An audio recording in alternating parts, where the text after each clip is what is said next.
Mga ka-Excel, isa na namang Excel query ang ating bibigyan tugon. Itatransform natin ang data from ganito na magiging ganito, using Power Query. Una, kunin muna natin ang ating data. Click Get Data from Range. Punta tayo sa Transform. At i-group by natin ang first column.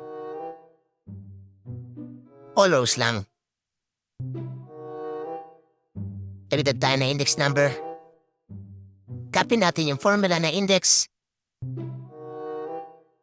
Add custom column. Paste yung formula. Tapos palitan natin ang proper column. Change index to index 2. Load natin sa table, quantity, and index 2. Add custom column.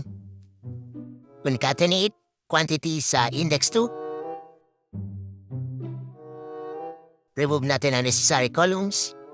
Pivot natin yung index 2. Sort natin yung columns para bumalik sa dating order. Remove natin yung column, tapos load na natin sa data. Meron ka pa patanungan sa Excel? Visit mo lang ako sa facebook.com/Excelbyromeocostillas. Kita kids!